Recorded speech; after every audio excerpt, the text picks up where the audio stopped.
So in this video, we are going to cover two circulars which were pending in our previous video. The first circular is on, can notice under section 74 be converted into section 73 notice?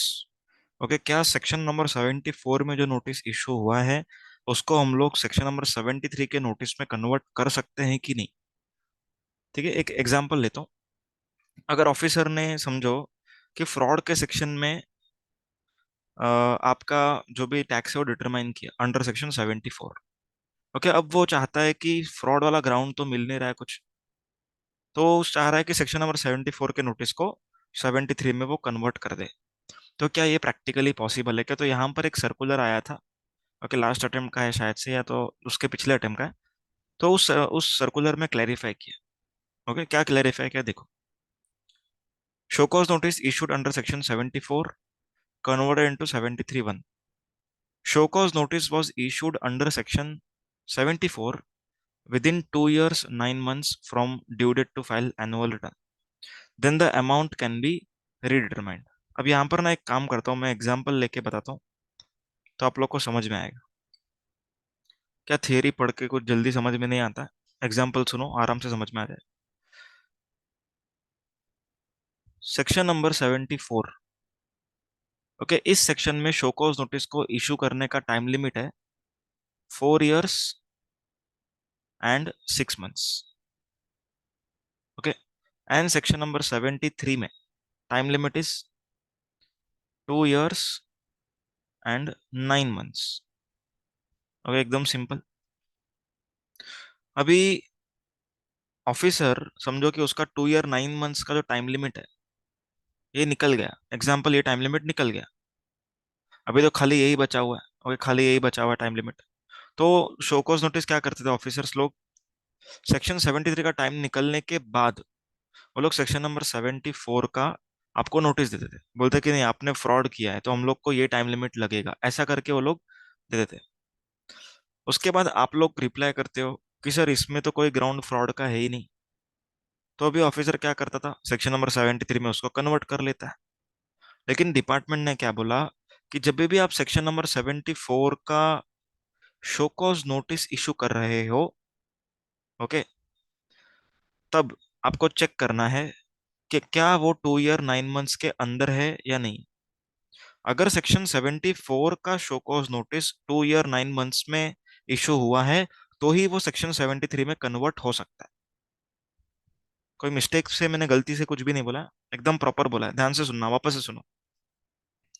Section 74 का notice issue करने के time पर अगर 2 years 9 months निकल चुका है, then such notice can not be converted into section 73 notice, क्योंकि ultimate जो नोटिस इशू होगा वो तो टाइम लिमिट के बाहर हो गया ना। क्लियर है क्या? समझ में आ रहा है? एग्जाम्पल लेते हैं, फाइनेंशियल ईयर 2018-19। ओके, इसका 31 दिसंबर क्या है? 31 दिसंबर 2019, this is the due date to furnish annual return. इसका 2 years 9 months खत्म हो रहा है on 30th September 2022 and 4 years 6 months complete हो रहा है ऑन 30th June 2024। क्लियर है क्या?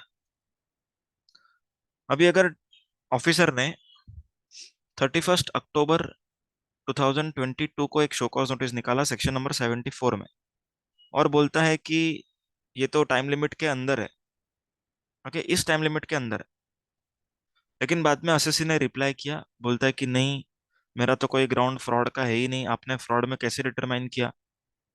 तो क्या अभी ऑफिसर इस नोटिस को सेक्शन 73 में कन्वर्ट कर पाएगा कि नहीं कर पाएगा? आंसर इज नहीं कर पाएगा। क्यों नहीं कर पाएगा? क्योंकि इस दिन पर ये टाइम लिमिट निकल चुका था।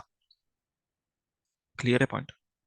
अगर इस टाइम लिमिट के अंदर होता, समझो कि 30th जुलाई 2022 को उसने अगर सेक्शन नंबर 74 का नोटिस भेजा होता और फिर एसएससी बोलता कि सर मेरा तो कोई फ्रॉड का केस है ही नहीं, okay, then in such case then in such case this notice can be converted into section 73 notice, क्योंकि सेक्शन 73 का time limit is 30th September। तो 2 महीना और भी बाकी है ना, तो कर सकते हैं। समझ में आया? लेकिन अगर समझो बहुत सारे सालों का स्टेटमेंट्स दिया हुआ है, बहुत सारे साल का, ईयर्स का स्टेटमेंट दिया है, स्टेटमेंट। ठीक है, एक काम करते हैं, थोड़ा एग्जाम्पल को बढ़ा लेते हैं। 31 दिसंबर 2022, इसका टाइम लिमिट सेक्शन 73 का रहेगा। 38 सितंबर 2025 एंड सेक्शन 74 का टाइम लिमिट रहेगा 30 जून 2027। ओके, टाइम लिमिट से। अब यहाँ पर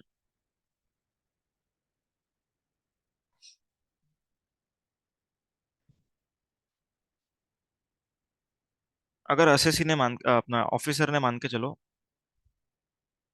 31 अक्टूबर, या अक्टूबर जाने दो,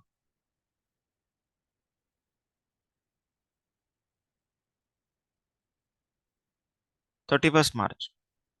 ओके, 31 मार्च 2025।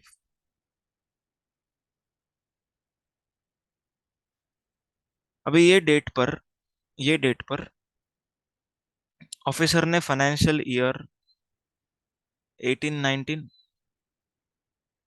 1920 एंड 2021।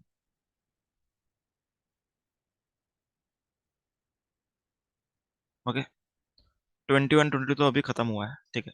तो ये तीनों साल का यहाँ पर क्या किया, ये तीनों साल का सेक्शन नंबर 74 में निकाला। तीनों साल का सेक्शन नंबर 74 में उन्होंने एक show cause notice, that is statement serve किया।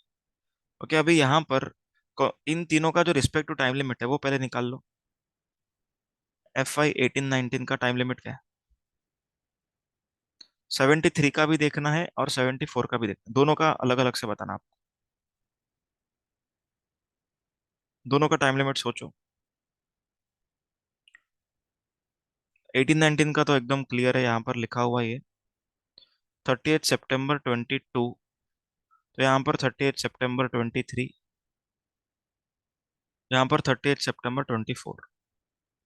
ओके, सेक्शन 74 का 38 जून 2024, 38 जून 2025, 38 जून 2026। ओके, तीन ऐसे अपने को डेडलाइन मिल गया। अभी यहाँ पर उसने 31 सितंबर को, सॉरी 31 मार्च को, अपना केस नंबर 1 है, 31 मार्च को उसने शो कॉज नोटिस दिया फॉर सेक्शन 74। ओके, 31 मार्च को। अभी 31 मार्च के दिन पर कौन से साल का वो इशू कर सकता था? ओके, डेडलाइन डेडलाइन जो देखो आप लोग यहाँ पर 31 मार्च 2025 के डेडलाइन के अंदर ये दोनों आ रहा है। ओके, लेकिन ये जो डेट है, ओके, ये डेट 2 इयर्स 9 मंथ्स में किसी का आ ही नहीं रहा है। ओके, मतलब कि ये टाइम लिमिट भी गया, ये भी गया और ये भी गया। सो इन दिस केस ये तीनों ही अगर सेक्शन 74 से 73 में कन्वर्ट होना चाहते हैं तो कन्वर्जन नहीं हो सकता, क्योंकि इस डेट पर 31 मार्च 2025 पर 2 इयर्स 9 मंथ्स का टाइम लिमिट खत्म हो चुका है।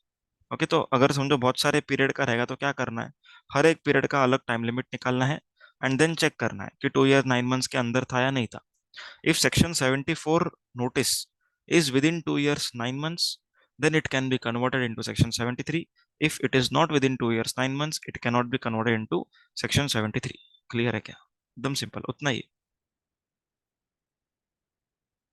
तो यहाँ पर नोट लिखा हुआ, जो एक्सप्लेन किया वही है। ओके,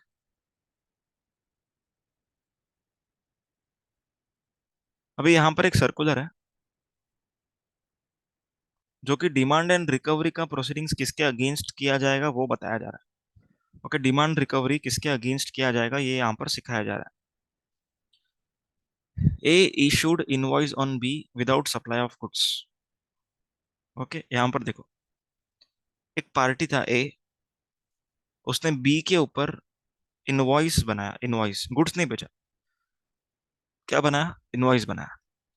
तो यहाँ पर गवर्नमेंट से ये सप्लाई तो कर ही नहीं रहा था फिर भी इसने इनवॉइस बनाया।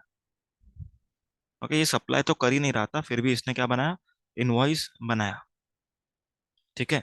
तो यहाँ पर ये बंदा जीएसटी पे कर रहा है, जीएसटी पे कर रहा है। सप्लाई नहीं है फिर भी पे कर रहा है, सप्लाई नहीं किया फिर भी जीएसटी भर रहा है। ओके, इतना अच्छा तो कोई होगा नहीं। वो इसको आईटीसी पास ऑन कर रहा होगा, समझ में आ रहा है क्या? तो यहाँ पर गवर्नमेंट क्या बोलता है कि ये बिना सप्लाई के जीएसटी भर रहा है, तो इसके अगेंस्ट हम लोग डिमांड एंड रिकवरी नहीं करेंगे, खाली इसको हम लोग पेनल्टी लगा के छोड़ देंगे। इसको हम लोग पेनल्टी लगाएंगे एंड छोड़ देंगे, डिमांड रिकवरी नहीं करेंगे। लेकिन लेकिन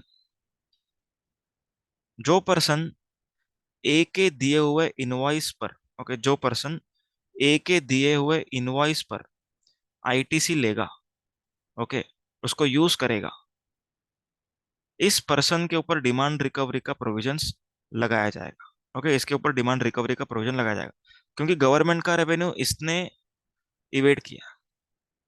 क्लियर है पॉइंट?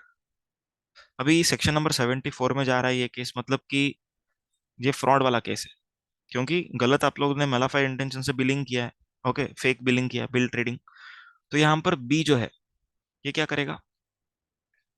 बी को यहाँ पर डिमांड रिकवरी का प्रोविजंस झेलना पड़ेगा, मतलब सेक्शन 74 का जो भी प्रोसीडिंग्स होगा वो बी के अगेंस्ट होगा।